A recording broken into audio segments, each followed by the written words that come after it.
Murray Legge's architecture reveals the extraordinary opportunities that exist in the ordinary. Employing a creative process that deeply considers practical issues of design, he examines how material, space, and light create places that resonate and engage. His award-winning works range from residential projects to religious and educational facilities.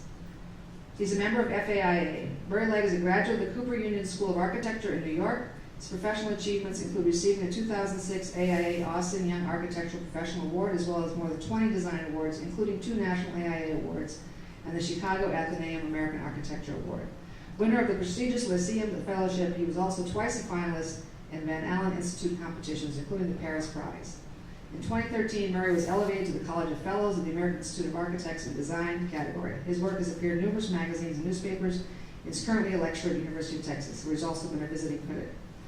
He's also a co-founder of Legge, Legge, an interdisciplinary collaborative based in Austin and New York with a focus on large-scale installations, public art, and landscape design. Legge has been widely recognized, including receiving 2010 Austin Art and Public Places Community Awards. The studio received an honorable mention in the International Design Competition for the Flight 93 Memorial and was a finalist in the Boston Logan Airport 9/11 Memorial Competition.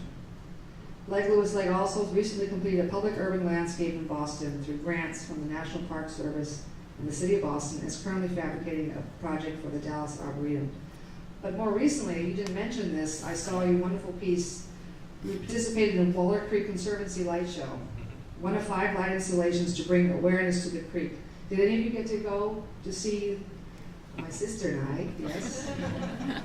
Well, one of his slides is a picture of it. The city is building 5 parks along Waller Creek from Ladybird Lake to 15th Street. It's going to take a few years, and it's going to take a lot of money, but please support it, and it's going to be great.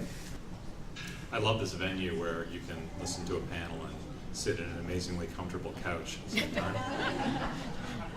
No shortage of comfort. Just keep everybody awake. It beats the institutional chairs.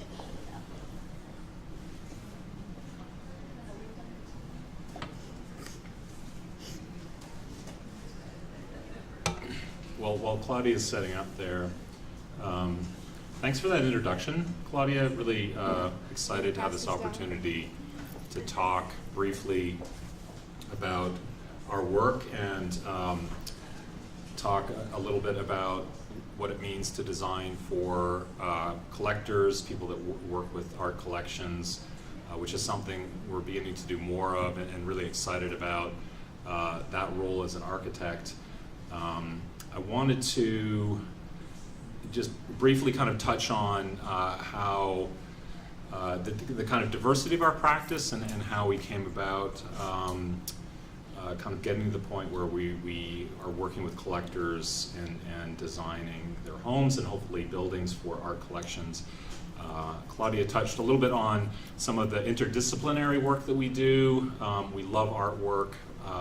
I've been involved in kind of architectural installation projects. I would say I'm an architect. I'm not at all an artist, but I love to work on projects that are installation-based, that are kind of quick, relatively quick. If anyone's built a building, you know it can take a long time. An installation project, quick to me, is like a year. But so Claudia mentioned that. Is this the? Do the arrow. Arrow. The right arrow right there. Yeah. So. For the past 10 years, I've been collaborating with my sister Andrea Legge, who's a visual artist. She lives in New York City. She is mostly a painter. She has a wonderful show up right now at Field Projects in Chelsea. So if you happen to be in New York, it's up through the 20th. It's a wonderful show. And she's a visual artist, and I work with my wife, Deborah Lewis, who's a cinematographer. And we collaborate on large-scale installation projects, about half of which are kind of landscape-based, land arts-based projects. And we're branching out into projects that kind of resemble more of architecture. It's a wonderful collaboration, and it's a kind of experimental collaboration, which is quite interesting. This project, which was installed and commissioned by the Waller Creek Conservancy 2 weeks ago, is called Light Bridge, and it was a lighting installation with, we worked with 4 other architects and landscape architects in Austin if you're familiar with the project, basically it's a tall order of transforming what is basically a kind of drainage ditch in the middle of the city of Walnut Creek into like a vibrant public space. And I'd say we were tasked with the challenge of trying to do that temporarily. So about 2 weeks ago on a chilly Thursday night, 1,500 people came out, and I have to say it was quite successful in that we did manage to kind of transform that space momentarily. You could get a hint of what it's like. Went back the next day and I was like, oh, it's Walnut Creek again. But so you know, for 10 years we've been doing these projects. I would say the majority of my practice is as an architect, designing buildings, which is quite different. You play a different kind of a role than when you're designing installation work itself.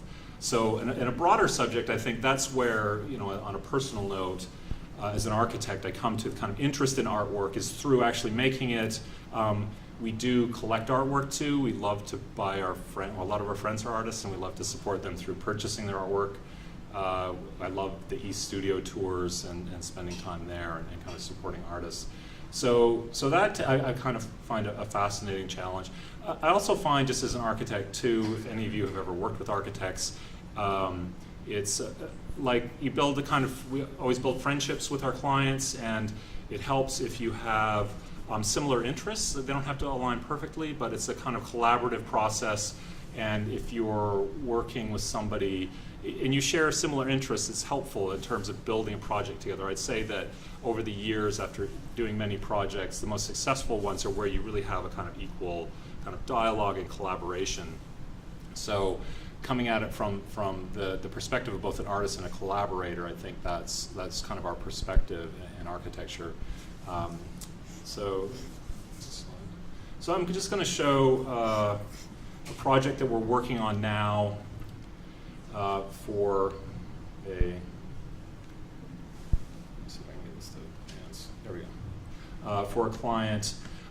It's a relatively, I mean, in the scheme of how huge projects have been getting and kind of expensive building projects are getting, we work on a range of different projects, meeting clients' budget needs. I mean, no every architect says that, but really we work on projects with tight budgets. They're not just projects with inordinate budgets. This house is about 2,700 square feet, which is, you know, it's a 3-bedroom house. So it's a relatively modest size home for a collector who, she's in her 70s, Corinne. She's a German woman who owns property in Mexico and has recently moved to Austin. She bought this wonderful site in West Austin. It's very steep, almost impossible to build on. But we like challenges. So, but over the years, she's amassed quite an interesting and eclectic collection of artworks, ranging from kind of contemporary, a lot of two-dimensional work, paintings, large paintings. She is a very social person, has made friends with a lot of artists and commissioned work. So she's amassed quite a huge collection. So the challenge for us was within a relatively small house, 2,500 square foot house, you don't have the opportunity to as often kind of spread your arms and create large open spaces, clear spaces to hang artwork, to have breathing room. So in this project, that was a challenge. The one thing I wanted to mention as an architect too that I find incredibly interesting is that, you know, the building is the final product that we create in the end. It's a house. We work very hard towards that. But along the way, we create a lot of drawings and models, and we love drawings and models, physical models especially. We do a lot of digital modeling, 3D modeling, and digital visualization while we're working.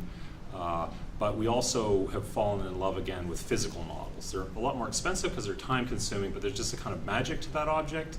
And I think too, you know, it's interesting to think about working with someone who's an art collector and thinking about what you're producing as an architect to convey those ideas, whether they be drawings or models, in a similar vein, that you're working with material that is communicating things on a different level.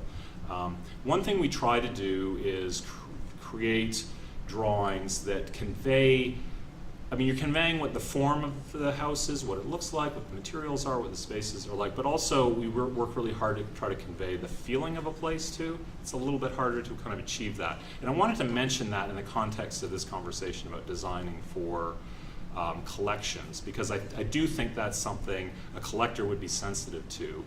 I mean, I wouldn't say that all of our renderings are works of art, but there is the idea of conveying a feeling or the tone of a place, which is very different than just saying this is how tall the ceiling is and where the doors are and that sort of thing. In this particular project, so it's on a very steep site, and again, it's a relatively small house, and again, the challenge was beginning to create spaces to accommodate the artwork. So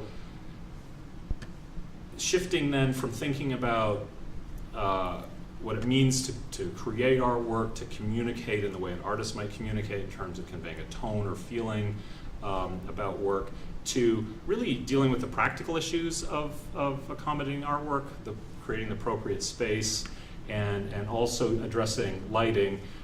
Here you can see the section through the house, and there's a kind of tall atrium space in the middle. And again, it's a very simple house. It's a relatively modest budget. What we've created is this kind of spatial organization where a portion of the house is kind of outward looking towards a wonderful view, but then the interior of the house is lit through, kind of see that little hat that's popping out there, a clerestory, and working with physical modeling to really tune the day lighting so that we don't have any direct light into the house, but it's more kind of diffuse light.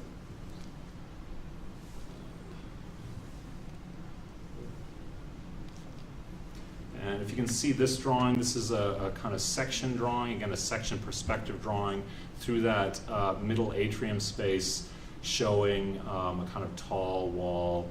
And we'll actually field survey her artwork and work on kind of positioning the artwork on the wall too, with like really placing the artwork. I mean, often as an architect too, we're looking at the floor plan and looking at specific pieces of furniture, how to arrange that.